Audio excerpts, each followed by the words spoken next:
주신 지시입니다. 본문 말씀 먼저 찾겠습니다. 마태복음 4장 1절에서 11절.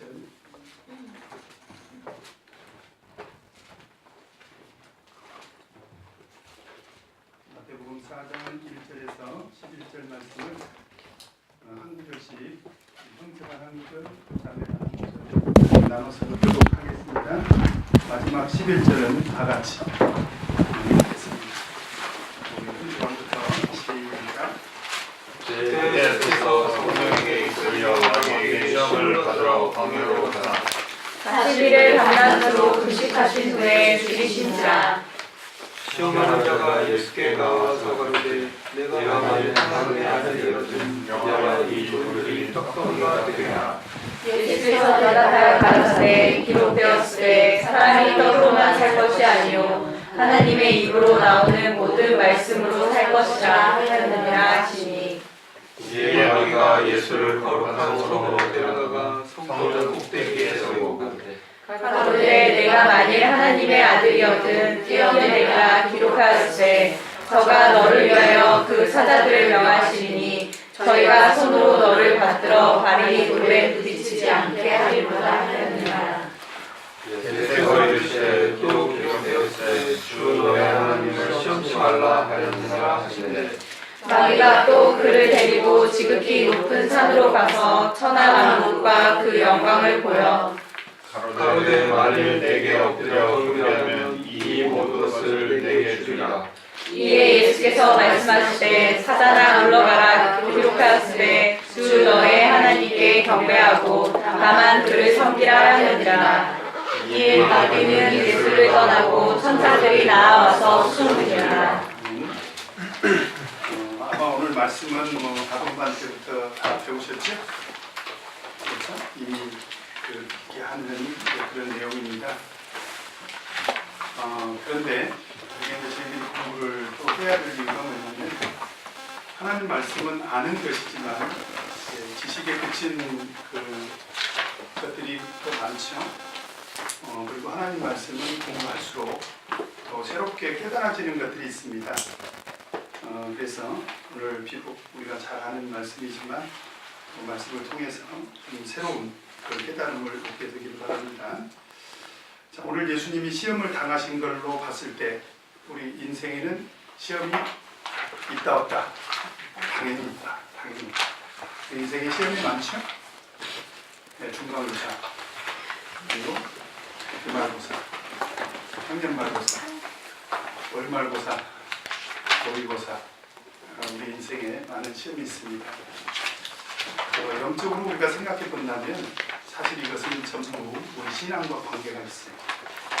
우리가 생각할 때 이것은 신앙과 무관하다 우리는 이렇게 생각하고 어떤 분들은 그냥 우리는 가정 일이니까 또는 개인 일이니까 목사님을 모셔도 되고 하나님께도 별로 이렇게 구하고 싶지도 않고 내가 해결해야지 이렇게 생각하는 분들이 많은데 사실 오늘 예수님이 당한 시험을 보면 우리가 인생에 당할 수 있는 모든 시험이 이 속에 다 들어있습니다.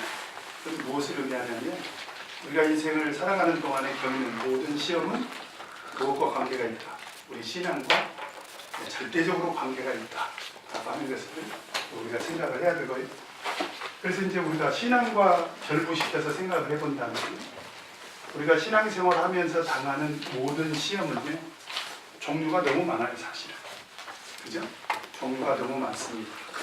그래서 예수님께서 마태복음 13장에 보면 씨 뿌리는 비유를 통해서 우리가 당할 수 있는 시험들을 몇 가지 이렇게 말씀을 하셨는데 그 중에 첫 번째 등장하는 게 마귀잖아요. 마귀가 우리로부터 하나님 말씀을 뺏어가지 않습니까? 오늘도 사실은 누가 등장을 해요? 마귀가 등장을 합니다. 그러니까 시험의 배후에는 마귀가 있다는 거예요. 마귀가 있다. 그 다음에 두 번째 등장하는 시험은 뭐죠? 환난이나 핍박이죠. 이것은 외부로부터 오는 그런 종류의 시험이죠. 내가 만들어내서 당하는 그런 시험일 수도 있지만 일반적으로 생각한다면 환난이나 핍박은 주로 외부로부터 오는 것들이죠. 물론 내가 선택을 잘못해서 그런 환난이나 핍박을 당할 수도 있습니다. 그 다음에 세 번째 보면 또 어떤 시험이 발생하죠? 세상의 염려. 이것도 참 큰 시험거리입니다.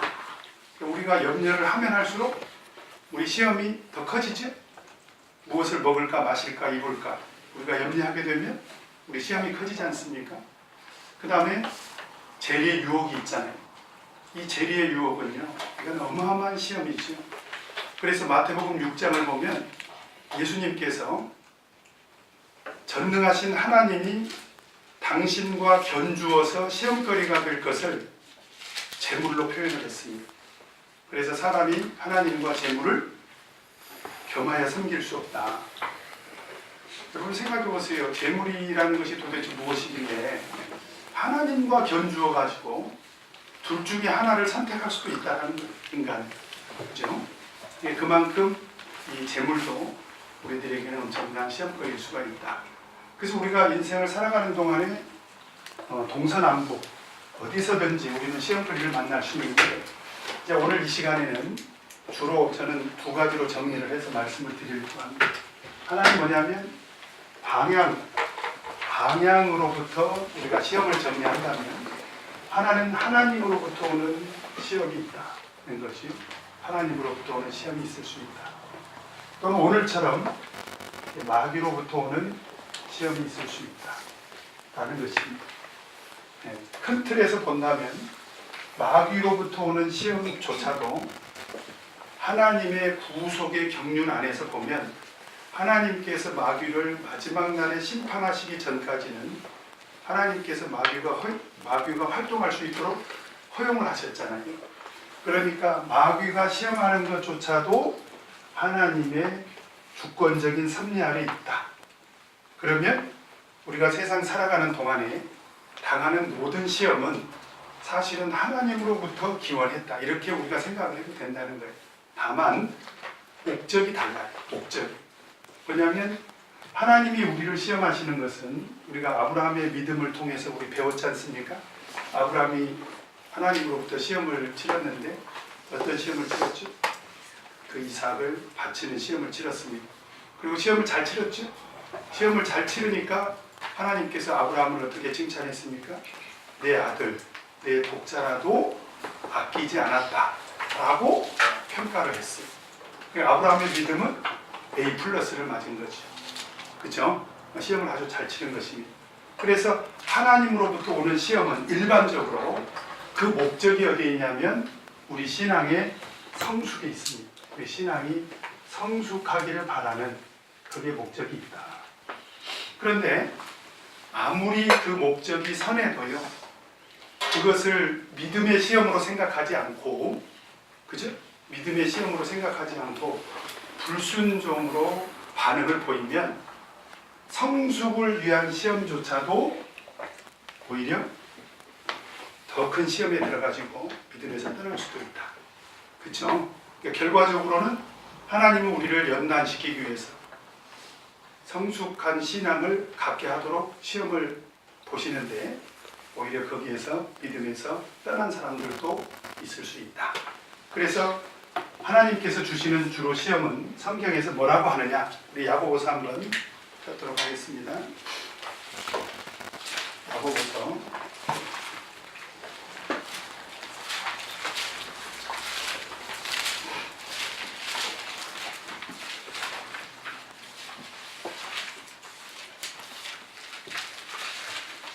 1장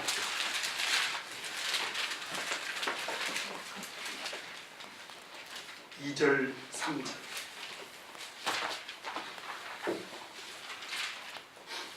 같이 읽겠습니다. 시작. 내 형제들아, 너희가 여러 가지 시험을 만나거든 온전히 기쁘게 여기라.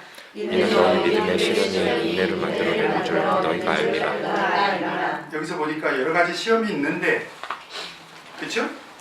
그것을 통해서 우리가 믿음으로 연단을 받는다는 거예요. 우리 믿음이 연단을 받게 돼서 그것이 인내를 만들어내고 인내를 온전히 이루게 되면 우리가 온전하고 구비하여 조금도 부족함이 없는 그런 신앙으로 성숙한 신앙으로 성장하게 된다. 그래서 씨 뿌리는 비유에도 보면 마지막 결론이 뭐예요? 우리 믿음의 열매를 맺게 된다는 거죠. 그건 성숙한 신앙을 말하는 거죠. 그죠? 마귀를 극복하고 환난이나 핍박도 극복하고 세상의 염려와 재리의 유혹도 극복하면 좋은 땅이 돼서 우리가 30배, 60배, 100배 열매를 맺게 된다. 이것은 신앙의 성숙과 관련이 있다. 그것은 바로 시련을 통해서 우리 신앙이 성숙해지는 것이 목적이다 라고 하는 것입니다. 그러면 마귀가 우리를 시험하는 것은 그 목적이 어디 있을까요? 자, 우리 계시록 한번 보도록 하겠습니다. 계시록 20장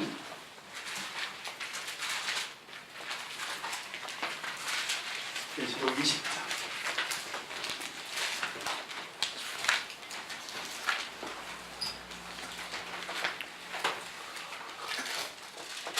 같이 읽겠습니다. 시작. 또 내가 요한계시록 20장 10절. 제가 뭐라고 했어요? 20장. 10장. 저는 얘기를 안 하고 제가 지금 정신없이 총에서 와가지고 좀 정신이 없어요 지금. 20장 10절 시작. 또 저희를 미혹하는 마귀가 불과 유황못을 던지오니 거기는 마귀가 어떤 자라는 거예요? 미혹. 마귀가 시험하는 목적은 어디에 있느냐? 미혹에 있다는 거예요. 미혹. 미혹에 있다. 근데 사실은 성숙이 목적이지만 아까도 말씀드린 것처럼 그런 성숙한 신앙을 갖추지 못하고 불순종으로 반응을 보인다면 어떻게 될 수 있다는 거예요? 신앙이 실족할 수도 있겠죠. 그렇죠? 그러면 구원을 이루지 못할 수도 있다. 그러나 어쨌든 우리가 믿음의 시련을 통해서는 성숙해진다는 거예요. 그것은 믿음의 시련을 우리가 받아들인다면, 그죠? 근데 마귀로부터 오는 시험을 우리가 이기지 못하면 어떻게 되느냐? 자, 우리 계시록 19장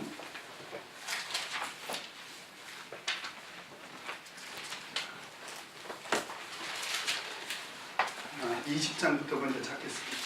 20장 4절.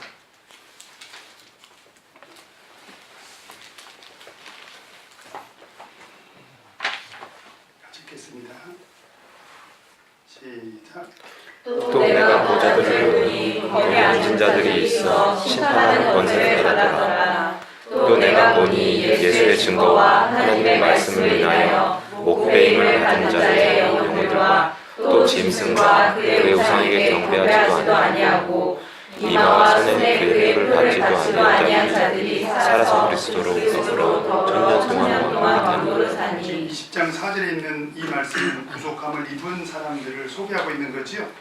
그죠? 그런데 짐승과 그의 우상에게 경배하지도 않고 아니하고 그랬죠. 바로 그 짐승과 우상에게 경배하는 행위가 뭐냐? 우리 19장 20절 한번 보도록 하겠습니다. 19장 20절 읽겠습니다. 시작. 짐승이 잡히고 그 앞에서 이적을 행하던 거짓 선지자도 함께 잡혔으니 이는 짐승의 표를 받고 그의 우상에게 경배하던 자들을 이적으로 미혹하던 자라. 이 둘이 산채로 요한불을 붓는 못에 던지우고. 여기서 보면 짐승과 거짓 선지자가 등장을 하죠. 우리가 나중에 계시록을 공부를 해보면 이 계시록 안에서 짐승이 두 마리가 등장을 합니다. 계시록 13장에 보면 바다에서 짐승이 올라오고 그 다음에 땅에서 짐승이 올라오죠. 이 짐승이 출현하게 된 배경이 있어요. 우리 12장 9절 12장 9절 같이 읽겠습니다. 시작. 큰 욕이 되어 쫓기니 예배의 마귀가 하고 사단이라고는 모천하늘 내 자라. 땅으로 내어 쫓기니 그의 사자들도 저와 함께 내어 쫓기니라. 영적인 전쟁을 말하는 겁니다. 그래서 옛 때는 곧 마귀가 세상으로 쫓겨나죠. 여기서 세상은 영적인 세상을 말하는 것입니다. 그래서 바다에서 짐승이 올라오고 땅에서 짐승이 올라오는데 나중에 보면 이 바다에서 올라온 짐승과 땅에서 올라온 짐승을 계시록 19장에서 짐승과 뭐라고 소개하고 있어요? 거짓 선지자라고 이렇게 소개를 하고 있는 거죠. 그죠? 근데 이들의 정체가 뭐냐? 미혹하던 자들이다. 그죠? 그러니까 결국 이들의 미혹에 사로잡히게 되면 결국은 어떻게 된다는 거예요? 구원받지 못한다. 그러니까 시험은 아이고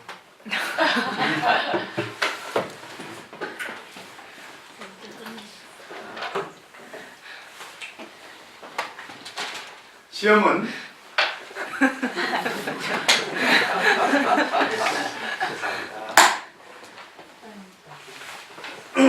시험은 성숙과도 관련이 있고 동시에 자, 반드시 이것은 무엇과도 관계가 있다. 구원과도 관계가 있다. 구원과도 관계가 있다. 그 시험의 종류가 무엇이든지 간에 그죠? 그 시험의 종류가 무엇이든지 간에 하나님으로부터 오는 시련일지라도 구원과 관계가 있어요. 신앙의 성숙과만 관계가 있는 것이 아니라 이것을 내가 믿음으로 받아들이지 못하면 얼마든지 더 큰 시험에 빠져서 불순종으로 나아갈 수가 있다. 그리고 마귀로부터 오는 미혹도 내가 믿음으로 잘 극복을 하면 내 믿음이 성숙해질 뿐만 아니라 우리가 마지막 날에 구원을 얻게 된다. 그래서 계시록 7장을 보면 자, 이런 말씀이 있어요. 계시록 7장 한번 보도록 하겠습니다.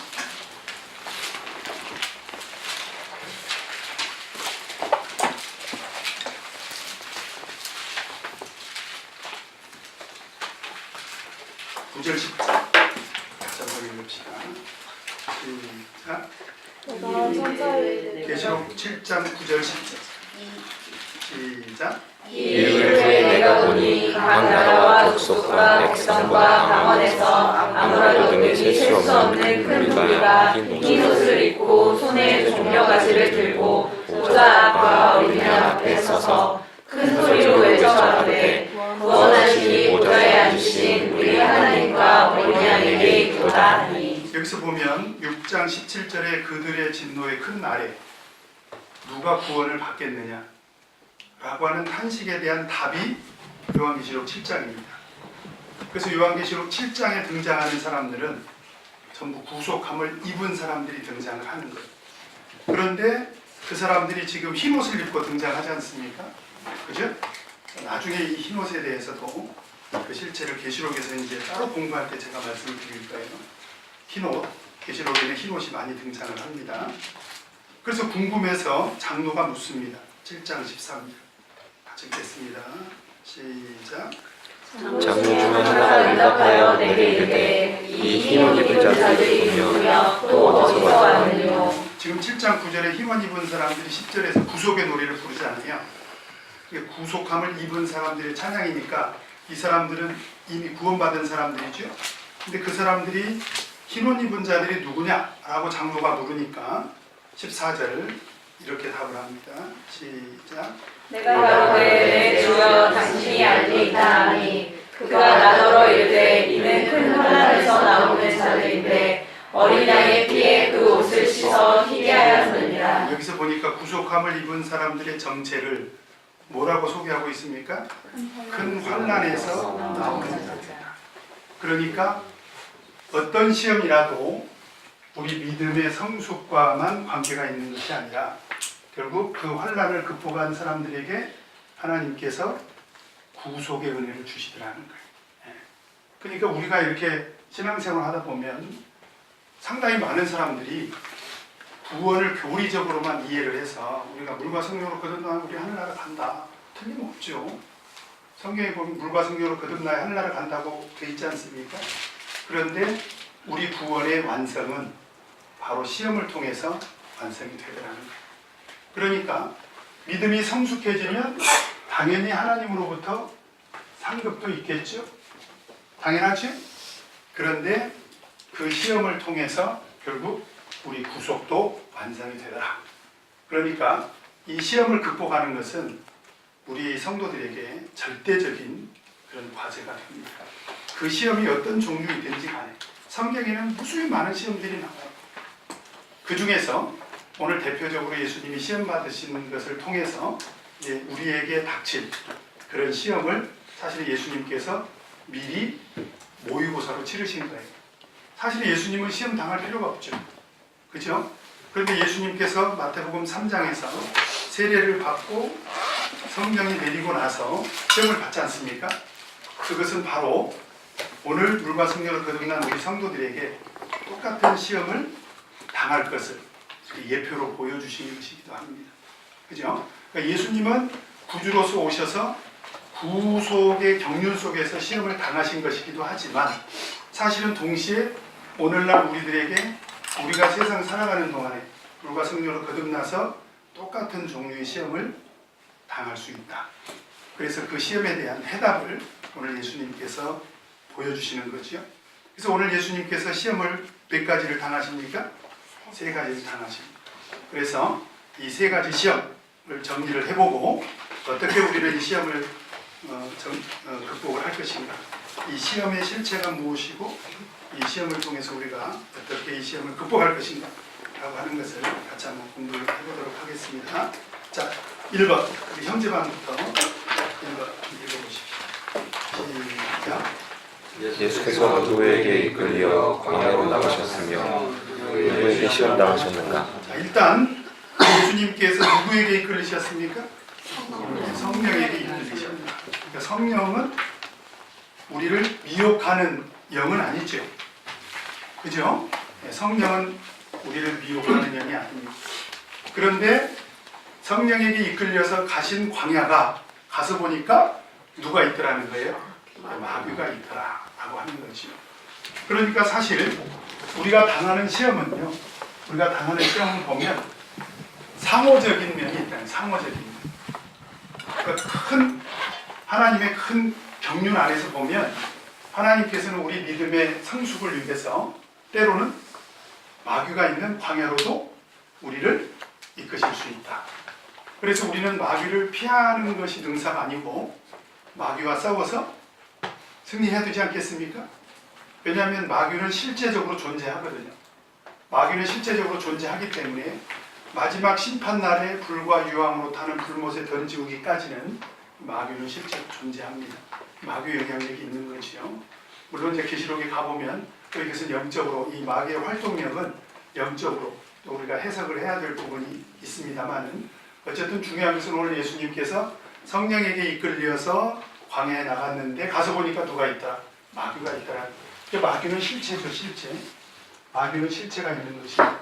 그런데 재밌는 것은요, 예수님께서 마귀에게 시험을 받은 이 장면과 똑같은 장면이 우리가 창세기에서 발견할 수가 있어요. 자, 우리 창세기 한번 보도록 하겠습니다. 창세기. 자, 오늘 이 창세기와는 예수님이 당하신 시험과 굉장히 깊은 관계가 있습니다. 창세기 3장. 창세기 3장.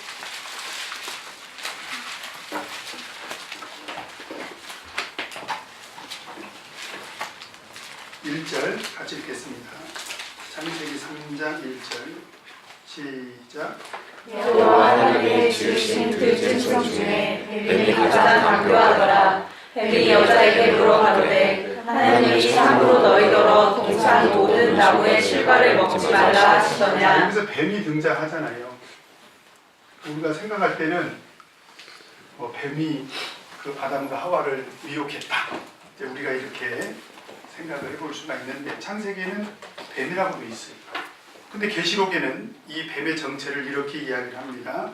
계시록 20장 20장 계시록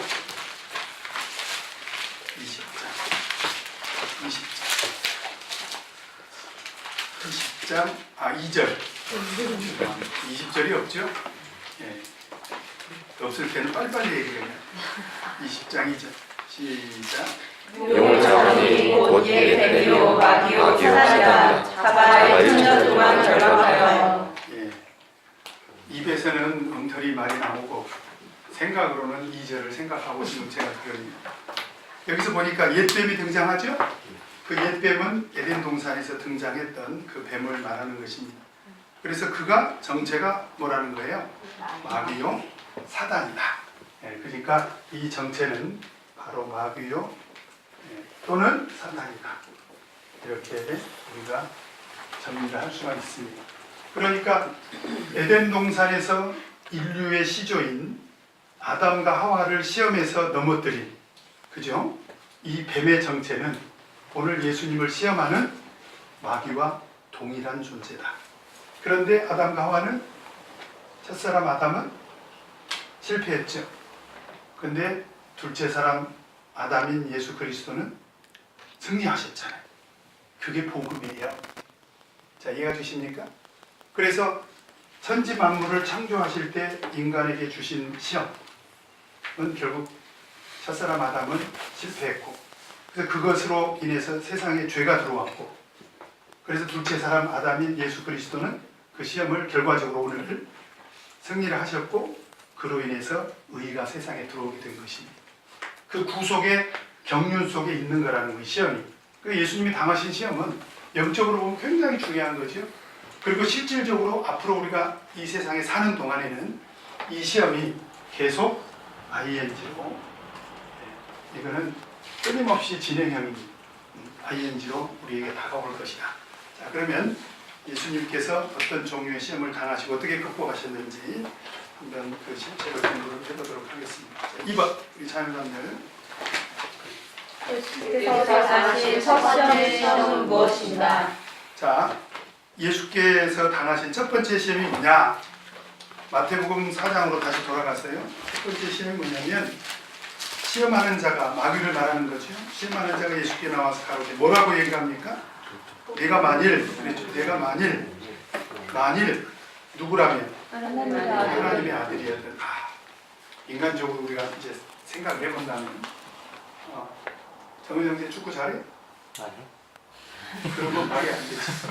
축구 잘한다고 해. 축구 잘해? 네. 축구 잘한다면 지금 앞에 나와서 공으로 한번 머리에 이고 100m 가봐. 이렇게 되는 거죠. 자존심 건드는 말이죠. 그죠? 예수님은 하나님 아들로 오셨지 않습니까? 그리고 그것은 사실이에요. 시험 받을 필요가 없어요. 그렇죠? 그렇지 않습니까? 예. 뭐 이건 더 이상 얘기할 필요가 없어요. 제가 예를 들 수가 없어요. 예를 들어봐요? 예, 예를 들 필요가 없어. 그래도 여러분들, 우리 재훈 형제 남자예요? 네. 남자가 맞다면 뭐 이렇게 되면 곤란하죠. 그러니까 예수님은 하나님의 아들인 것이 틀림이 없는데, 마귀는 그 점을 꼭 집어서 당신이 만약 하나님의 아들이라면, 나중에 십자가 지셨을 때도 당신이 하나님의 아들이라면 뛰어내려 보라고 하지 않습니까? 예수님 뛰어내릴 수 있을까요, 없을까요? 있죠. 근데 그렇게 안 하시죠. 왜? 그게 시험이니까. 자, 무슨 얘기인지 이해가 되십니까? 그러니까 우리가 하나님을 믿을 때 그렇게 믿는 사람들도 있어요. 실제로. 예. 하나님의 아들이라면, 그리고 돌이 떡덩이가 되게 해달라, 이런 요구를 하시는 분들이 있죠. 그건 예수님을 시험하는 것입니다. 그죠? 어쨌든 하나님의 아들이라면 돌이 떡이 되게 해봐라. 지금 그걸 첫 번째 시험으로 하시니. 근데 지금 예수님의 상태가 어떤 상태입니까? 자, 4장 2절. 자, 예수님의 상태가 어떤 상태? 4장 2절. 시작. 지금 예수님이 금식을 하고 줄인 상태 있죠. 여러분 금식 해보셨습니까? 금식. 금식을 해봤어도 금식은 안 해보셨어요? 한 끼만 굶어도 배고프죠? 하루를 굶으면 이건 눈에 뵈는 게 없을 것입니다. 40일을 금식을 했다면 뭐 여기 살아남아 있을 사람 별로 없을 것 같아요. 그죠? 이건 엄청난 고통이죠. 그래서 이 굶주림의 상태는 인간으로서 생각한다면 이제 한계 상황을 넘어선 상태일 것입니다. 어떤 것이라도 먹을 것이 보인다면 아마 정신없이 먹을 거예요. 그런데 바로 첫 번째 시험은 뭐였느냐? 첫 번째 시험은 바로 돌이 떡이 되게 해라. 돌이 떡이 되게 해라. 예수님께 굉장히 지금 절박하게 필요하죠. 우리가 인간적인 측면에서 생각을 해본다면, 그죠? 안 필요해요? 떡이 필요하지요. 근데 문제는 시험이라는 거예요. 그러면 이런 시험을 우리가 어떤 시험이라고 말하느냐? 바로 먹고 사는 문제. 제일 처음으로 우리에게 다가오는 원초적인 시험이 뭐냐? 바로 물질적으로 먹고 사는 문제. 육신적이고 물질적인 그런 시험이 찾아온다고 하는 것입니다. 그래서 상당수 우리 믿음의 사람들이 정말 귀한 믿음을 저버리게 된 그 동기가 뭐냐면 어처구니 없게도 물질이더라는 거죠. 물질. 네. 그런 첫 번째 시험에 대해서 자, 예수님은 어떻게 극복을 하십니까? 3번 형제반 시작. 예수님은 첫 번째 시험을 어떻게 어떻게 물리치십니까? 물리치셨습니까? 4절에 보니까 예수님께서 어떻게 물리치시죠?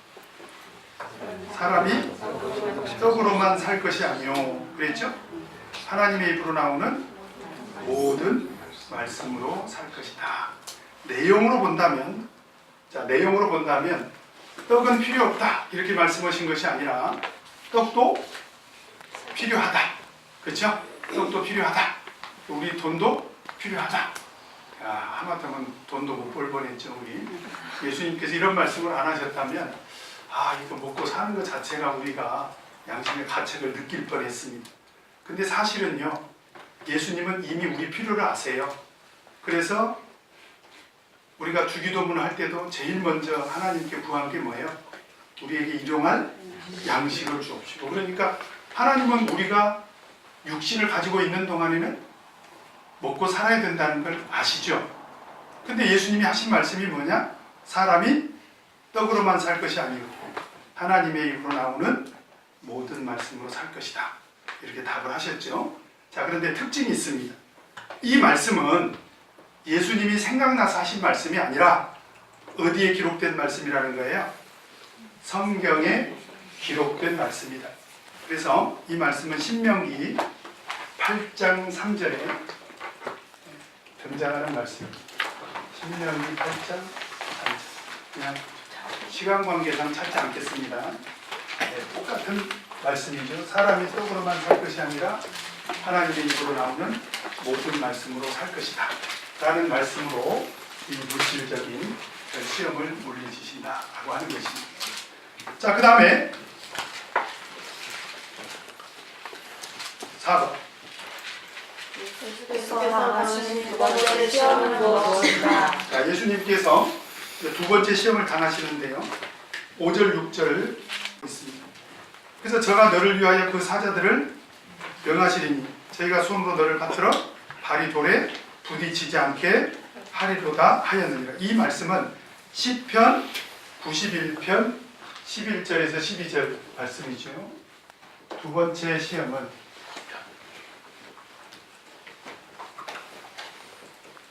성전 꼭대기에 데리고 가서 어떻게 하라고요? 뛰어내리라는 것입니다. 뛰어내리라. 그러면 어떻게 하겠다는 거예요?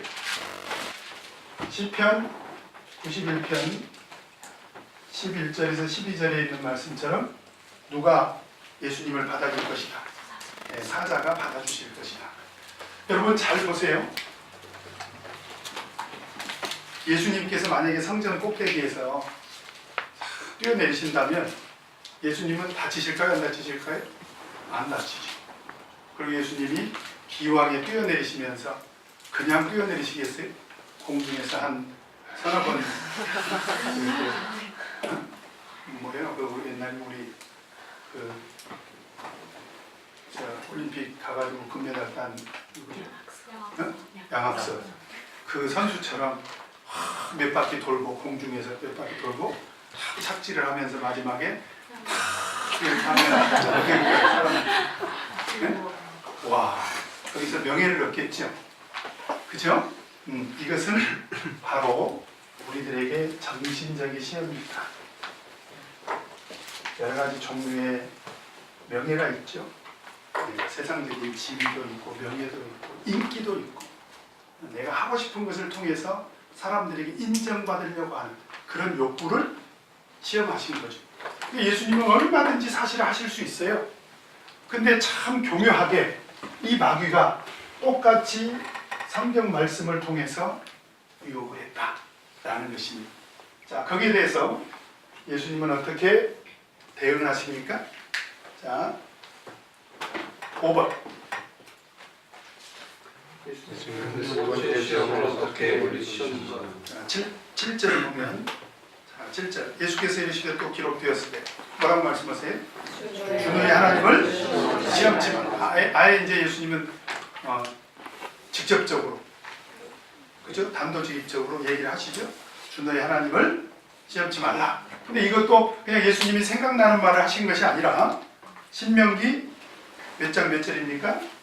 6장 16절에 있는 말씀. 사실은 뭐 이런 말씀이 신명기 6장 16절에만 있는 건 아니고 성경에 전체적으로 보면 그런 말씀들이 많이 등장하지만 그래도 가장 직접적으로 가까운 말씀이 신명기 6장 16절 주 너희 하나님을 시험치 말라. 그런 말씀으로 그 시험을 물리치십니다. 그래서 예수님이 두 번째 시험도 이렇게 물리치시죠. 그 다음에 세 번째 6번 같이 읽겠습니다. 자매반 읽겠습니다. 시작. 예수께서 당하신 세 번째 시험은 무엇인가? 이제 8절 9절을 보면 예수님을 지극히 높은 산으로 가서 무엇을 보여줍니까? 무엇을 보여줘요? 천하만국과 영광을 보여줍니다. 그러면서 기가 막힌 말을 해요. 뭐라고 얘기합니까? 만일 내게 엎드려 무엇을 하면? 경배하며. 세 번째 시험은 뭐냐? 어떻게 해요? 마귀에게 어떻게 하면? 경배하면. 무엇을 주겠다는 거예요? 온천하 만국과 그 다음에 영광을 주겠다.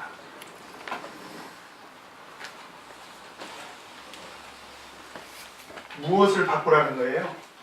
신앙을 바꾸라는 것이. 신앙. 네. 경배하면. 우리 경배는 우리 신앙의 근본이지 않습니까? 우리는 하나님을 경배하고 있죠. 그런데 마귀를 경배하면 우리 신앙의 대상을 바꾸라는 거예요. 신앙의 대상을 바꾸면 그러면 온천하 만국과 영광을 주겠다. 그러니까 이 시험은 어떤 시험이죠? 바로 영적인 시험을 말하는 것입니다. 사실은 물질적인 시험, 정신적인 시험도 큰 틀에서 보면 제가 우리 신앙과 관련이 있는 영적인 시험이라고 했지만 그러나 이것은 직접적으로 경배하라는 거예요. 마귀를. 우리 신앙을 어떻게 바꾸라는 거예요. 신앙을 바꾸라. 여러분들 혹시 직장에서 그런 요구 받은 적 없습니까? 제가 목회하면서 어떤 자매가 어쩌다 보니 원불교 재단에서 운영하는 사회복지 시설에서 이제 근무를 했는데요. 종교단체에서 운영하는 그런 시설에서 근무를 하다 보니까 매일 법회를 참석해요. 매일 법회. 그래가지고 매일 법회를 참석을 하니까 먹고 살아야 되잖아요. 그래 안 그래? 네. 그리고 계속 관리자가 그렇게 해야 월급도 더 올려주고 뭐 승진도 시켜주고 하겠다. 그죠? 정신적인 시험도 있죠. 결국은 만약에 거기 법회에 참석해가지고 그 사람들이 요구하는 대로 그 사람들의 경문도 따라서 읽고 앉았다 일어났다 만약에 그런 그 절차에 우리가 참석을 하게 되면 어떻게 될까요? 우리 신앙을 바꾸도록 그 시험을 받는 거죠. 그죠? 네. 어떻게 됐을까요? 근데 참 기가 막힌 일이 벌어진 것은 그 자매가 근무하는 지역의 국회의원이 제 친구예요. 그 앞에 3학년 때 친구인데 그 친구와 뭐 제가 뭐 자주 만나거나 그러진 않습니다. 30년 동안에 2번인가 만났어요. 근데도 제가 그 자매한테 만약에 앞으로 그것을 요구를 한다면 그때는 나한테 얘기해라. 그러면 내가 그 지역의 국회의원인 친구한테 얘기해가지고 그런 짓을 못하도록 하겠다. 신앙에는 자유가 있잖아요. 그런데 이런 것들을 시험 고리로 해가지고 종교를 바꾸도록 강요한다면 그것은 우리나라 헌법의 정신에도 유배되는 거지 않습니까? 그게 제가 얘기했는데 그 다음날 감사가 나왔대요. 감사가 나와가지고 여러 가지를 감사를 하는데 말하자면 종교를 강요하거나 그런 일이 있으면 다 쓰라고 그래요. 그래가지고 이 자매가 깜짝 놀라서 우리 목사님이 전화했는가 봐요. 저는 전화드렸거든요. 자, 참 하나님께서 피할 길을 주셨다. 너무 이렇게 고마워하더라. 하나님께 감사하는 그런 마음을 가졌는데 어쨌든 이런 영적인 시험을 당하게 됐죠. 그래서 썼나요? 네? 썼나요? 썼죠. 그래서 그 뒤로부터 일제 그런 그 종교를 강요하는 행위가 없었다고 합니다. 근데 지금은 그만뒀어요. 왜냐하면 그것이 아니래도 신앙 양심이 어긋나는 일들이 많이 발생하죠. 왜냐하면 타 종교 단체에서 근무한다는 것 자체가 사실 우리가 처음에 선택할 때부터 생각을 잘 해봐야 돼요. 그죠? 예. 그래서 이제 그런 영적인 시험을 당했는데 자, 예수님은 어떻게 그걸 극복을 하셨습니까? 자, 7번. 예수님은 세 번째 시험을 어떻게 물리치셨는가? 10절을 보면 자, 똑같죠? 예수님이 생각나는 대로 말하는 것이 아니라 사단아 물러가라. 뭐라고 되어 있어요? 기록되었어요. 역시 하나님의 말씀으로 어떻게 하라고요? 주너의 하나님께 경배하고 다만 그를 섬기라. 이 말씀도 신명기 6장 13절. 여러분들 뭐 관주 성경을 보면 관주 성경을 보면 자, 이 모든 것들이 다 이렇게 근거가 관주에 보면 있습니다. 그냥 간단히 제가 기록했어요. 자, 그러면 예수님이 이런 물질적이고 정신적이고 영적인 시험을 당할 때 예수님께서 물리친 비결은 사실은 간단해요. 그 비결이 어디에 있었습니까? 예수님이 그냥 자기 생각나는 대로 말을 한 것이 아니라 누구의 말씀으로? 기록된 하나님의 말씀으로. 기록된 하나님의 말씀으로. 왜 그럴까요? 우리 히브리서 4장 12절 우리 성경 공부를 하면 어떤 유익이 있다고 했습니까? 하나님 말씀을 통해서 생명력을 얻는다고 했잖아요. 그러니까 하나님 말씀 속에는 생명력만 있는 게 아니라 운동력도 있고 파괴력도 있다고 했지 않습니까? 그죠? 그러니까 이런 시험을 당할 때 우리는 물질적이고 정신적이고 영적인 모든 시험을 당할 수 있는데 예수님은 그런 하나님 말씀을 근거로 해서 이 모든 시험을 물리쳤다라고 하는 것입니다.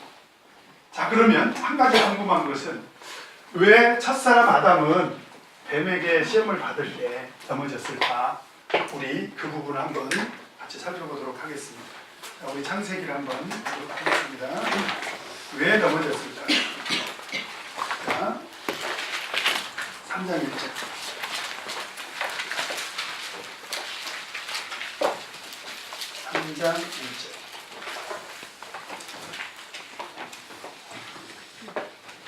같이 읽겠습니다. 시작. 여호와 하나님의 지으신 들짐승 중에 뱀이 가장 강교하더라. 뱀이 여자에게 물어 가로되 하나님이 참으로 너희더러 동산 모든 나무의 실과를 먹지 말라 하시더냐. 여기서 보니까 뱀이 뭐라고 묻냐면 동산 모든 나무의 실과를 먹지 말라 하시더냐 이렇게 묻는 게 아니라 뭐라고 물었어요? 참으로 그랬습니다. 참으로. 이 말이 아주 기가 막힌 말입니다. 참 언젠가 성경 공부를 하니까 어떤 그 분이 그런 얘기를 해. 자기는 3번 물으면 넘어간대. 어떻게 재훈 형제 오늘 시간 돼요? 오늘 성경 공부 가야 되는데요. 진짜? 네. 진짜로 꼭 가야 돼? 그럼요. 진짜로 가야 돼? 그럼 흔들린대. 세 번째가. 그 말이에요, 그 말. 참으로 먹지 말라고 하더냐. 그러니까 마귀는 그냥 하나님께서 그렇게 말하더냐가 아니라 진짜냐는 거예요, 진짜. 그런데 우리는 다 그 음성을 지금 듣고 삽니다. 우리가 유혹에 흔들릴 때가 언제냐? 자꾸 자기 스스로가 묻는 거예요. 아, 꼭 가야 될까? 그 말이죠. 꼭 오늘 성경 공부 가야 될까? 꼭 이거 내가 해야 되나? 뭐 그죠? 예, 참으로 라는 말이죠. 자, 그 말을 들을 때 아담과 하와가 뭐라고 답변을 했습니까? 여자가 하와가 뭐라고 답변을 했습니까? 3절 같이 읽겠습니다. 시작. 동산 중앙에 있는 나무의 실과는 하나님의 말씀에 너희는 먹지도 말고 만지지도 말라. 너희가 죽을까 하노라 하셨느니라. 여기서 보니까 하나님 말씀을 언급하고 있죠. 그러니까 아담과 하와도 지금 하나님 말씀을 의식하고 있다는 거예요. 그죠? 특히 하와가 하나님 말씀을 지금 기억하고 있죠. 참 다행이죠. 그런데 문제는 하나님께서 뭐라고 말씀하셨어요? 선악을 알게 하는 나무의 실과는 2장 17절에 보면 먹지 말라. 내가 먹는 날에는 정령 죽으리라. 이렇게 말씀하셨잖아요. 근데 하와는 뭐라고 얘기를 했냐면 먹지도 말고 안 만지면 좋죠. 그쵸? 틀린 말은 아니에요. 그런데 문제는 과장하고 있다. 과장. 그러니까 하나님 말씀에 대해서 지금 과장하고 있다는 거예요. 그러면서 하는 말이 먹지도 말고 만지지도 말라. 그러면서 그 다음에 뭐라고 얘기를 해요?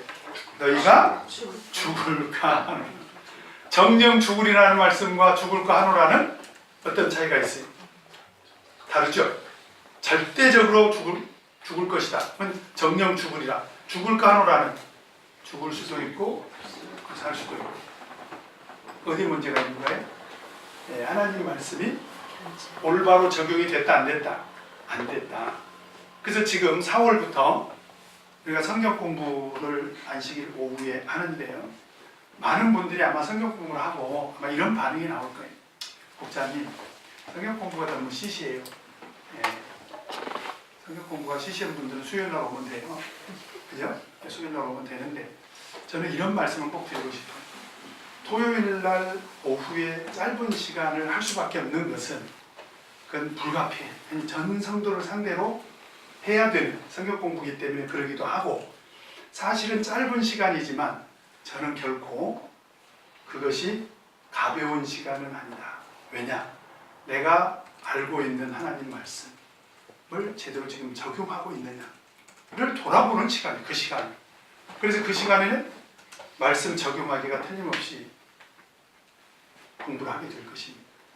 지금 하와가 하나님 말씀 들었죠? 그 적용 단계에서 어떻게 됐습니까?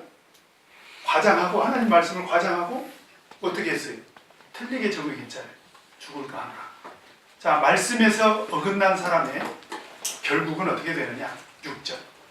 자, 6절 같이 읽겠습니다. 시작. 여자가 그 나무를 본즉 먹음직도 하고 모함직도 하고 지혜롭게 하는 만큼 탐스럽기도 한 나무인지라. 여자가 그 실과를 따먹고 자기와 함께한 남편에게도 주매 그도 먹은지라. 지금 마귀가 예수님을 시험할 때 물질적으로, 정신적으로, 영적으로 지금 시험을 했지 않습니까? 그런데 어쩌면 그렇게 성경은 그 마귀의 실체가 있는데 그 마귀는 시험의 근본이 동일하다는 거예요. 그러니까 하와가 마귀에게 이미 이제 오염이 됐어요. 미혹이 됐어요. 미혹이 된 상태에서 선악과를 바라보니까 어떤 상태가 되는 거예요? 먹음직하다. 그게 뭐예요? 바로 물질적인 시험이죠. 그죠? 억지로 꿰맞춘 것이 아니라 틀림없이 그것을 말하고 있는 것입니다. 마귀의 시험은 똑같더라는 거예요. 그러니까 마귀에게 넘어간 사람은 먹어서는 안 되는 것을 보고 어떤 생각이 든다는 거예요? 먹고 싶다. 경계를 넘어가는 거죠. 그죠? 물질적으로 경계를 넘어가는 거죠. 그 다음에 두 번째로 그 미혹에 빠지니까 선악과를 보면서 보암직도 하더라. 바로 정신적인 그런 시험에 넘어갔다라는 것이 너무 좋아 보이는 거예요. 사실 우리가 세상 살아가는 동안에 우리가 선택하는 것들은 거의 대부분이 먹음직하고 보암직하면 우리 선택하지 않습니까? 이걸 내가 선택하면 인기를 누릴 수가 있어. 명예가 생겨.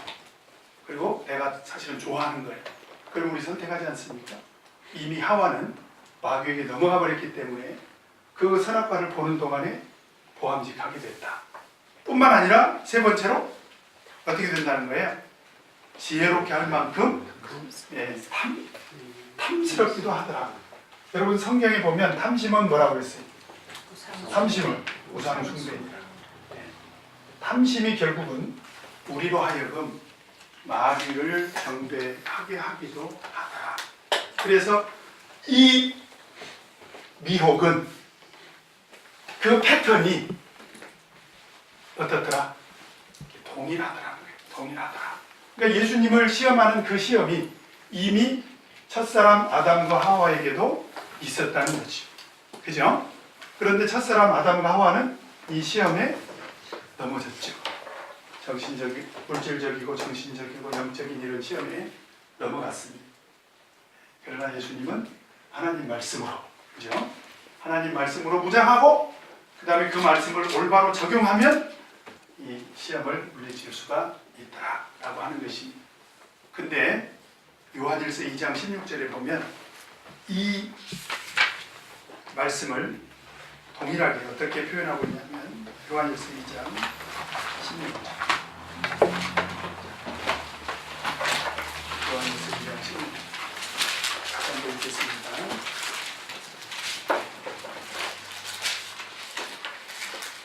시작. 이는 세상에 있는 모든 것이 육신의 정욕과 안목의 정욕과 이생의 자랑이니 다 아버지께로 쫓아온 것이 아니요 세상으로 쫓아온 것이다. 자, 세상으로부터 온 그 세상의 배후에는 누가 있다고 그랬어요? 마귀가 있는데 그것은 다 어떤 종류더라? 육신의 정욕이기도 하고 그 다음에 안목의 정욕이기도 하고 그렇잖아요. 그죠? 그 다음에 이생의 자랑이기도 하더라. 탐심이죠. 이 세상에서 내가 사람들에게 드러내 보이고 싶고 자랑하고 싶은 것들 전부 탐심에서 비롯된 것입니다. 그래서 여러분 돈을 버는 건 그건 가치 중립적인 거예요. 우리가 세상 사는 동안에 돈 벌어 먹고 살지 않습니까? 근데 돈에 탐을 내면 그건 영적인 시험에 우리가 넘어가는 거죠. 탐심은 우상 숭배라고 했지 않습니까? 그죠? 공부를 열심히 해서 그걸 통해서 내가 하나님을 위해서도 사용하고 또 내가 세상 사는 동안에도 필요한 것을 채우겠다. 나쁘지 않아요. 공부 열심히 하는 것이 나쁘다고 생각되지 않습니다. 그걸 통해서 내가 이 세상에서 박수하기 받았다. 이렇게 자랑하고, 그죠? 내 지식을 자랑하고 사람들에게 인기를 얻으려고 하고 그런 모든 것들은 뭐라는 거예요? 육신의 정욕과 안목의 정욕과 이생의 자랑일 수 있다. 그래서 결국은 이 모든 것들이 마귀로부터 오는 시험인데 그 시험에 빠지게 된 배경이 우리 야고보서를 보면 이렇게 설명하고 있습니다. 마귀에게 우리가 넘어가게 된 결정적인 이유가 뭐냐? 야고보서 14절 1장 14절 15절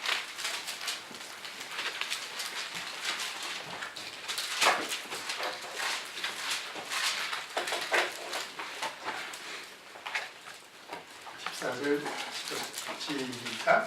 오직 각 사람이 시험을 받는 것은 자기 욕심에 끌려 미혹되리니 욕심이 잉태한즉 죄를 낳고 죄가 장성한즉 사망을 낳느니라. 여기서 보니까 어떤 종류의 시험이든지 그런 얘기입니다. 그죠? 어떤 종류의 시험이든지 사람이 시험을 받는 것은 무엇으로부터 시험을 받게 된다는 거예요?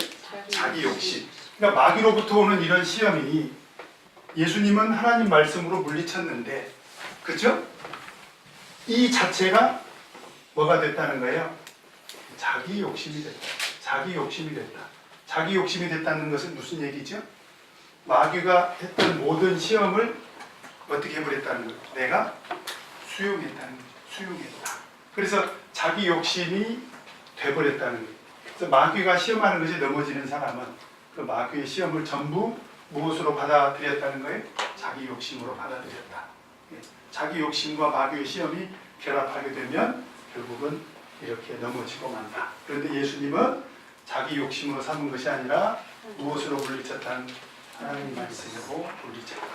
그래서 우리는 하나님 말씀을 알아야 되고 그리고 그 말씀대로 우리가 순종하고 내 삶에 적용할 수 있어야 된다라고 하는 것입니다. 그것이 바로 오늘 세 가지 시험을 통해서 예수님께서 우리에게 주시는 그런 교훈이다라고 하는 것입니다. 자, 그렇게 돼서 8번 다 같이 한번 읽겠습니다. 시작. 시험의 모든 결과는 정성에 따릅니다. 11절 마태복음 4장 11절 같이 한번 읽겠습니다. 시작. 이에 마귀는 예수를 떠나고 천사들이 나와서 수종을 그렇게 되면 누가 떠난다는 거예요? 마귀가 떠나. 그 다음에 천사들이 나와서 여러분 이제 성경을 통해서 보면 우리가 계시록에서 이제 공부하게 되는데 마귀하고 우리하고 싸우면 누가 이길까요? 네, 당연히 마귀가 이기죠. 그죠?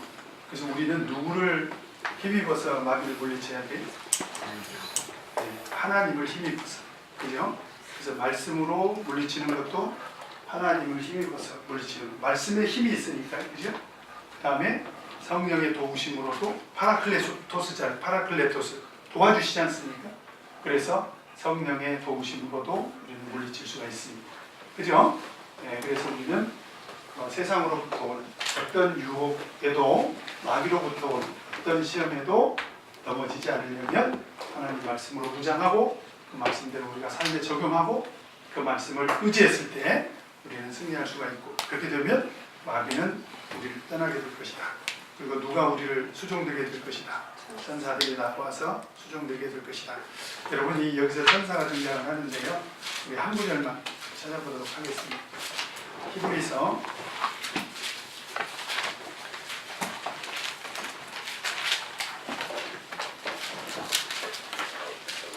1장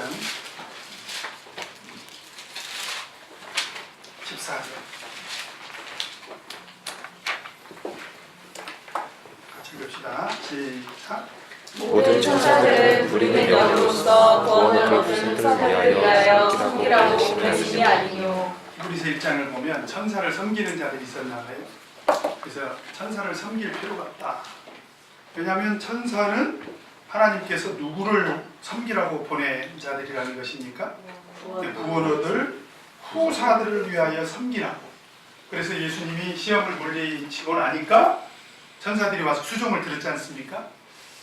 그렇게 된다면 우리도 영적으로 우리는 가끔씩 천사를 보는 사람들이 있죠. 우리 강흥 목자님도 이렇게 쓰러지셔가지고 이제 그 치료하는 과정에서 조금 좋아져가지고 그 발레이지아에 있는 모 교회 가서 제가 지금 그 교회 이름을 잊어버렸습니다만 그 교회 가서 설교를 했는데 천사가 나타나가지고 이렇게 강흥 목자 이렇게 주변에서 강흥 목자님을 호위하고 있는 그런 모습을 본 거죠. 최근에도 수원에 모 형제가 세례받기 전에요. 교회를 왔는데 천사를 본 거예요. 그리고 자기가 뭘 잘못 봤나 하고 계속 눈을 씻고 봐도 천사가 나타났다. 그분이 감동을 받고 세례받고 성령을 지금 신앙생활을 열심히 하고 있습니다. 그것은 하나님께서 천사는 영적인 존재이기 때문에 우리 눈으로 볼 수가 없는데 보여주신 거죠. 하나님이 때로 현현하신 것처럼 하나님은 우리가 볼 수도 없고 만질 수도 없잖아요. 근데 하나님이 나타나 주신 것처럼 천사도 이렇게 나타나는데 오늘 예수님께서 마귀를 물리치고 나니까 천사가 와서 수종 들더라는 것이 우리가 믿음으로 생각하면 사실 우리는 영적으로 지금 누구의 보호를 받고 있는 거예요? 천사의 도움, 보호를 받고 있는 거죠. 천주교에는 이런 수호신 사상이 있어가지고 어쩌고 저쩌고 이렇게 얘기를 하는데 그런 얘기가 아니라 실제로 성경은 우리들에게 구원 얻을 후사들을 섬기는 천사가 존재한다는 것. 그걸 우리가 믿고 믿음으로 받아들이면 우리 믿음을 지키는 데 저는 도움이 되리라고 생각합니다. 자, 그러면 내 삶에 적용하기로 넘어가서 자, 우리 지난번에 어디까지 나갔지? 이렇게 그러면 우리 진희 형제부터 큰일 났다. 우리 정은이 형제부터 가면 우리 여진이 형제까지 가. 우리 보이자매 쪽으로 가면 조진이 형제는 어차피 걸려. 이것도 시험입니다. 1번. 예수께서는 물질적인 유혹에 대하여 사람에게 떡보다 더 필요한 것은 생명의 근원이신 하나님의 말씀이라는 사실로 물리치셨습니다. 나는 혹시 물질적인 유혹으로 인하여 믿음이 흔들린 적은 없었습니까? 나는 물질적인 유혹을 받을 때 하나님의 말씀으로 물리친 경험이 있었습니까? 아직까지는 물질적인 유혹이 없었습니다.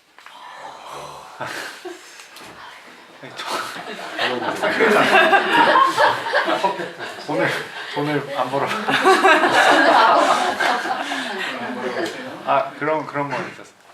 그러니까 뭐지? 뭐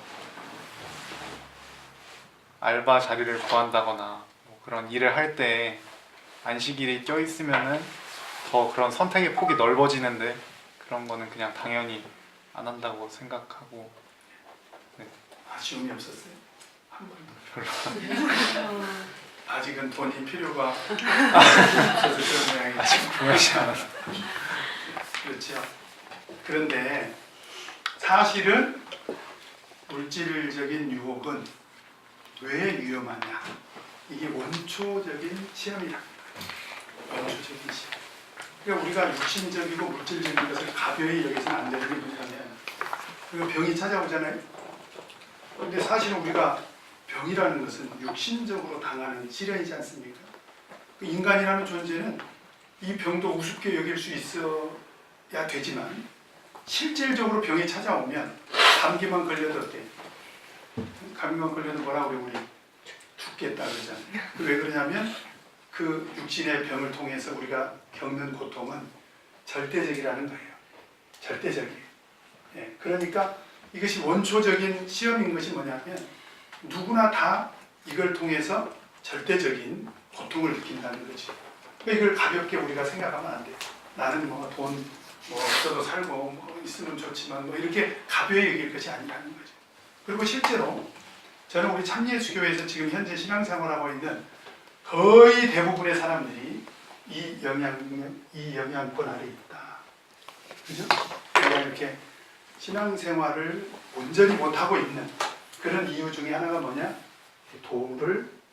떡을 만들 이 시험에 우리가 빠졌다는 거죠. 예. 그래서 이거를 가벼이 여겨서는 안 된다라는 것입니다. 자, 그 다음에 두 번째, 2번. 자, 우리 부부기 때문에 둘 중에 가위바위보를 해가지고 이긴 사람이 발표를 하도록 하겠습니다. 재미로. 가위바위보.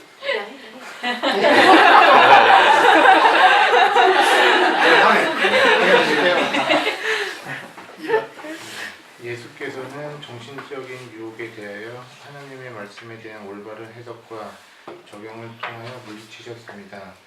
나는 혹시 정신적인 유혹으로 인하여 믿음이 흔들린 적은 없었습니까? 난 정신적인 유혹을 받을 때 하나님의 말씀에 대한 올바른 해석과 적용을 통하여 물리친 경험이 있었습니까?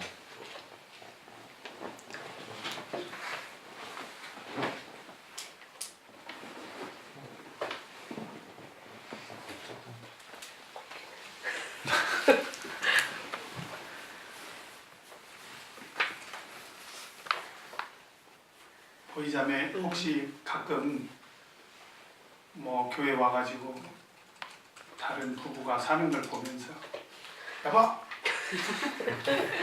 누구네 아빠는 뭐 밥도 해준다더라 빨래도 해준다더라 그런 거 어떻게 해보신 적 있어요? 아, 우리 신랑도 잘 해주긴 해주는데 네, 해주는데 말했어요. 그래서 제가 지금 없다고 했는데 제가 속으로 아니라고 그랬어요 지금. 왜냐면 그런 것도 있고 이제 저희 같은 경우는 이제 잘 믿고 잘 한다고 하는데 안 풀릴 때가 많아요. 그럴 때 좀 이제 남편이랑도 얘기를 많이 했는데 왜 우리한테만 이런 시련이 있을까? 그렇죠.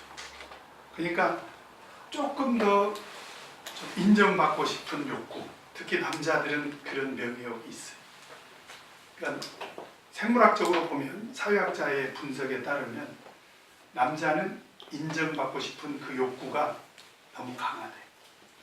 그러니까 남자가 가장 화가 날 때가 언제냐?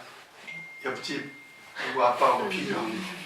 뭐 누구 아빠는 뭐 애기도 봐준다더라, 뭐 밥도 해준다더라, 빨래도 해준다더라. 그러면 남자 입에서 뭐라고 한 줄 아세요? 가서 살아. 왜? 자존심, 상심. 그럼 여자는 어떤 욕구가 생물학적으로 가장 강하냐? 사랑받고 싶은 욕구가 강해요. 그러니까 여자는 사랑받지 못할 때 가장 슬퍼요. 사랑받을 때 가장 행복합니다. 뭔지 뭔지 알았죠? 그래서 에베소서 5장을 보면 그 욕구를 어떻게 하라고 했어요? 아내는 남편에게 복종하라는 거예요. 그 명예를 존중해 주라는 거죠. 아내의 의무입니다. 그 다음에 남편은 어떻게 하라고 했어요? 아내를 사랑하라고 했어요. 이것은 요구에서 충족되는 게 아니라, 그러니까 성경의 정신은 뭐냐면 섬김으로, 아내는 남편에게 복종하는 섬김으로, 남편은 아내를 사랑하는 사랑의 섬김으로 충족시켜주면 행복한 가정을 이룰 수가 있다. 이게 성경의 정신입니다. 그런데 당신이 복종해봐, 그러면 내가 사랑해주지. 당신이 사랑해봐, 그러면 내가 복종하지. 그러면 그 가정은 영원히 행복하지 못한다. 행복을 얻을 수가 없다는 거죠. 그래서 실제로 이런 정신적인 그런 시험이 우리들에게 있는데, 그래서 제가 신학할 때 우리 목자님들이 3가지를 조심하라고 했는데, 첫째는 돈. 목자도 먹고 살아야 되니까 돈. 그 다음에 명예. 그 다음에 이성 문제. 이 조심하라는 거죠. 이 모든 것들이 다 시험거리라는 것이. 자, 이게 실제로 우리들에게 있을 수 있다라는 거죠. 그 다음에 3번째. 자, 우리 정환의 문제. 3번, 예수께서는 영적인 유혹에 대하여 하나님만이 홀로 경배와 섬김을 받을 분이라는 사실을 말씀하시므로 사단과의 타협을 거부하고 물리치셨습니다. 나는 혹시 영적인 유혹으로 인하여 믿음이 흔들린 적은 없었습니까? 나는 영적인 유혹을 받을 때 홀로 하나이신 하나님만을 경배하고 섬기겠다는 믿음으로 물리친 경험이 있습니까?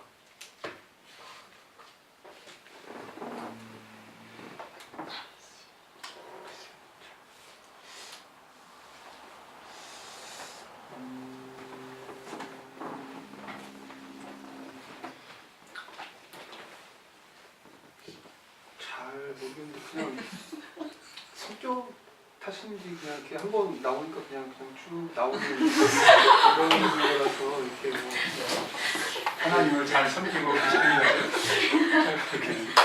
하나님을 잘 섬기고 있으니까. 이런 면 한번 생각해 보셨는지 모르겠어요. 이제 탐심도 우상 숭배라고는 했지만 사실은 이제 이런 면도 있어요.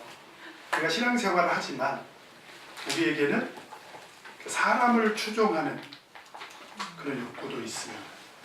의외로요, 우리 신앙은 섬김의 형태로 나타나는데, 우리 남편이 목자야. 그러니까 교회 와서 열심히 해.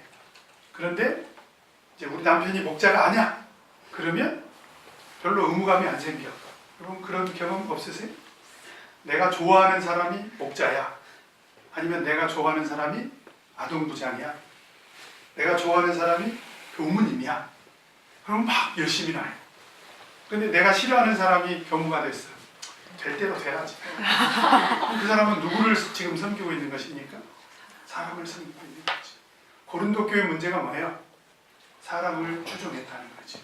사실은 그것도 영적인 시험일 수 있다. 그러니까 우리가 섬기는 대상이 하나님인데, 그래서 저는 이제 기본적으로요, 이건 근본적인 얘기를 하는 것입니다. 우리가 교회에서 일꾼을 세울 때 성경에서는 여러 가지 조건을 이야기를 하지 않습니까?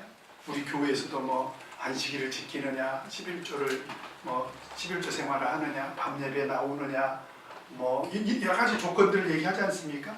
근데 이거를 똘똘 뭉쳐서 하나로 우리가 만든다면 그게 뭐냐? 근본적으로 하나님을 사랑하는 마음입니다. 그러니까 하나님을 사랑하는 마음이 있는 사람은 절대로 사람을 추종하지도 않을 뿐만 아니라 사람의 영향을 받지 않거든요. 한번 생각해 보세요. 우리가 교회에서 하는 모든 일들이 예배를 드리는 거라든지 찬양하는 거라든지, 어떤 분들은 그래요. 찬양을 인도하는 사람 때문에 스트레스 받는 사람이 있어요. 그 사람도 역시 사람을 의식하고 신앙생활을 한다는 거예요. 찬양을 인도하는 사람이 잘못 인도해서 찬양 분위기를 흐트러뜨리는 건 마땅히 저는 바로 잡아야 된다고 생각을 해요. 그렇다고 해서 인도하는 사람에 따라서 은혜가 있기도 하고 없기도 한다? 그건 문제라는 거예요. 자, 이해가 되십니까? 그러니까 근본적으로 하나님을 사랑하는 마음이 우리 마음이 있어야 그게 하나님을 경배하는 거지. 만약에 그렇지 않다면 우리는 지금 누구를 따르고 있다는 거예요. 사람을 따르기도 한다. 그죠? 그러니까 우리가 대놓고 마귀를 따르는 건 아니지만 사실은 그 마음에 자기 욕심이 있다면, 그죠? 그걸 통해서 누가 틀림없이 우리를 미혹할 것이다. 마귀가 미혹한다. 사실은 그래서 우리가 기독교 역사를 보면 가룟 유다가 왜 예수님을 팔아먹었을까? 많은 사람들이 돈에 욕심을 냈을 것이다. 물론 그런 측면도 있어요. 성경에 보면 이거 향유를 300데나리온에 팔아가지고 가난한 사람들을 도왔으면 더 좋았겠다. 근데 그때 보면 저는 도적이라. 그래서 돈꾀에서 돈을 훔쳤다고 돼 있지 않습니까? 그러니까 돈을 탐하는 마음이 있었던 것도 사실이지만 기독교 역사에는 또 어떤 측면을 이야기를 하기도 하냐면 가룟 유다가 열심당원이었다는 거예요. 열심당원. 그에게는 어떤 욕구가 있었느냐? 바로 육적 이스라엘을 말하자면 건설하려고 하는 그런 정치적인 욕구가 있었다는 거예요. 그래서 예수님을 따랐는데 결정적일 때 보니까 예수님이 십자가를 지시겠다고 계속 얘기를 하거든. 그러니까 거기에 실망하고 예수님을 배반했다라고 하는 해석도 있다라는 거예요. 어쨌든 옳든지 그러든지 간에 사람에게는 얼마든지 저는 그런 마음들이 있을 수 있다. 그래서 우리가 성숙한 신앙이 되려면 그런 시험도 극복을 해야 됩니다. 아시겠죠? 그래서 저는 앞으로 여러분들 신앙생활 하면서 교회에서 지도자로 일해가지고 열심히 냉탕이 됐다, 온탕이 됐다, 그 바람직하지가 않아요. 지도자의 역할이 중요하지 않아서가 아니에요. 지도자의 역할은 틀림없이 중요합니다. 제가 지금 제 책임을 면하려고 이런 얘기하는 게 아니에요. 저는 저대로 모범을 보이고 열심히 해야 되고, 또 우리 집사님들 여기 계시죠? 또 우리 교회 임원들 여기 있습니다. 또 각자 맡은 바 책임이 있죠. 열심히 하셔야 될 사명이 있지만, 그러나 신도들은 근본적으로 그것에 휘둘리지 않는 그런 신앙생활을 해야 된다. 그게 뭐냐? 영적인 시험이라는 거예요. 그게. 그래서 우리 오늘 이 마귀로부터 당한 이 시험은 앞으로 우리가 신앙생활하는 동안에 반드시 시시각각으로 찾아올 것이다. 따로따로 찾아올 수도 있고 한꺼번에 찾아올 수도 있고, 그죠? 이것이 누적돼서 복합적으로 나타나는 경우도 틀림없이 많이 있을 것입니다. 자, 그럴 때 우리는 어떻게 하면 좋겠습니까? 자, 우리 적용 포인트 같이 한번 읽어봅시다. 시작. 예수 그리스도는 세 차례에 걸친 그 어떤 시험에도 굴복하지 않고 오직 하나님의 말씀만을 무기로 삼아 마귀를 물리치셨습니다. 우리 또한 오직 살아계신 하나님의 말씀을 의지하여 마귀와 그 어떤 종류의 싸움에서도 항상 승리할 수 있는 삶을 살아야 하겠습니다. 에베소서 6장에도 보면 성령의 검, 곧 하나님의 말씀을 가지라 그랬죠. 그래서 우리가 마귀와 싸워서 이길 수 있는 영적인 무기는 하나님의 말씀이다. 그래서 지금 우리가 성경 공부를 하고 있는 것도 저는 그런 과정이라고 생각을 해요. 여러분들이 단지 지식을 얻는 시간이라고 생각하지 말고 말씀의 힘을 기르는 시간이다 라고 믿고, 앞으로 세상에서 오는 모든 시험, 마귀로부터 그 배후에 마귀가 틀림없이 있으니 이런 시험을 물리칠 수 있기를 간절히 바랍니다. 자, 우리 다 같이 기도하겠습니다. 혹시 질문 있습니까?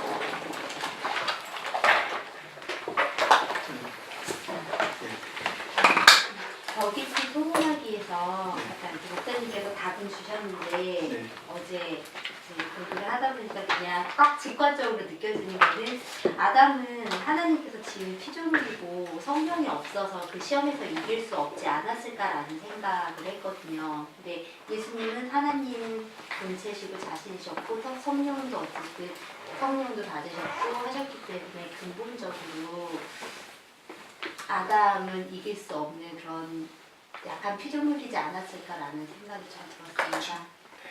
맞습니다. 그러니까 예수님은 원래 시험을 볼 필요가 없죠. 무시험으로 예수님은 특별 전형으로 그냥 시험 안 보셔도 됩니다. 그죠? 근데 왜 보셨냐?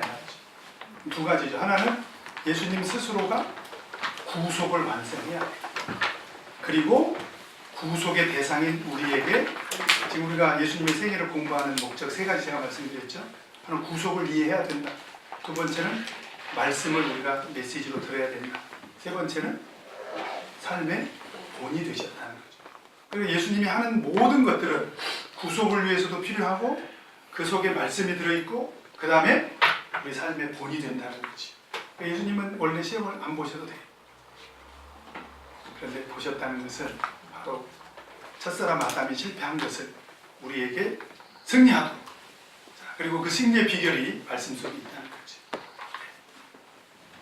자, 우리 다 같이 기도하겠습니다.